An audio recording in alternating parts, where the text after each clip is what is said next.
পরিচালক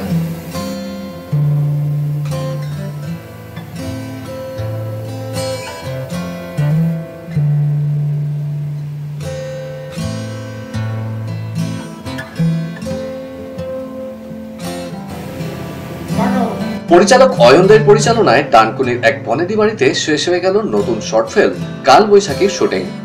ছবিতে নিবেদিতার চরিত্রে অভিনেত্রী তনয়া নন্দী সহ অন্নপূর্ণা ও শুভ্রনীলের চরিত্রে পৃথা দাস ও আরিয়ান ভৌমিককে এবং কুখ্যাত প্রমোটার দীনবন্ধুর চরিত্রে দেখা যাবে অভিনেতা বুদ্ধদেব ভট্টাচার্যকে।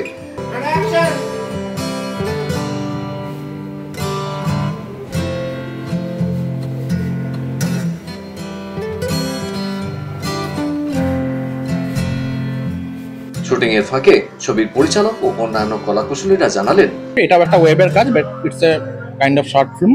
বাট হ্যাঁ, গল্পটা আমার শুনে এত ভালো লেগেছিল, প্রথম আমি যখন অ্যাপ্রোচ পাই যখন চ্যানেল থেকে, তো তখন আমার শুনে এত ভালো লেগেছিল যে আমি কাজটা হ্যাঁ বলেছিলাম। এটা একটা রিভেঞ্জ ড্রামা, ঠিক আছে। তো এটা দুটো বোনের গল্প আর কি। দুটো বোনই একটা রাজবাড়িতে থাকে এবং তাদের বাবা 20 বছর আগে মার্ডার হয়।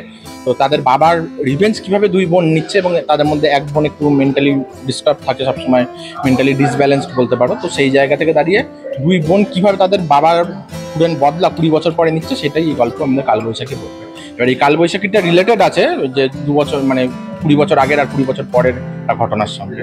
আমার ক্যারেক্টারটার নাম হচ্ছে নিবেদিতা, অ্যান্ড এটা হচ্ছে একটা রিভেঞ্জের স্টোরি, যেটা নাকি দুটো বোনের স্টোরি। অ্যান্ড সে রিভেঞ্জটা কি করে আফটার 20 ইয়ার্স পরে নেওয়া হয় সেটা নিয়ে হোল স্টোরিটা।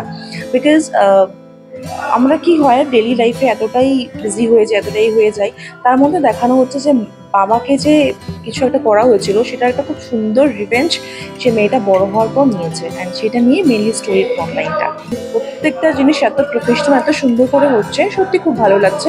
অ্যান্ড নিশ্চয়ই তোমরা নামটা জানো, কালবৈশাখী। অ্যান্ড খুব ভালো লাগছে কাজ করে, এক্সপিরিয়েন্স ইজ ভেরি গুড। গল্পটা ভালো, বেশ একটু অন্য ধরনের দুশ্চরিত্র। সেটা হচ্ছে যে আমি একজন প্রমোটার, তো 20 বছর আগে যে বাড়ির গল্পের নাম কালবৈশাখী, তো যে ঝড়টা এসেছিল 20 বছর আগে, যে এই বাড়িটার যিনি মালিক ছিলেন তিনি মারা গেছেন। তো এখন তাদের যে ছেলে মেয়ে তারা একটা রিভেঞ্জ নেবে। কি রিভেঞ্জ না, বাবাকে যে মারা হয়েছিল, কে মেরেছিল, কেন মেরেছিল, সেই ঘটনার উদ্ঘাটন করে নিয়ে তার বদলা নেওয়া। আমার খুব প্রিয় সব ছেলে মেয়েরা যারা আছে এখানে কাজ করছে, ডিরেক্টোরিয়াল টিম এবং প্রোডাকশন টিম, সবাই খুব প্রিয় আমার। এই জন্য খুব মজা করেই কাজ হচ্ছে সকাল থেকে।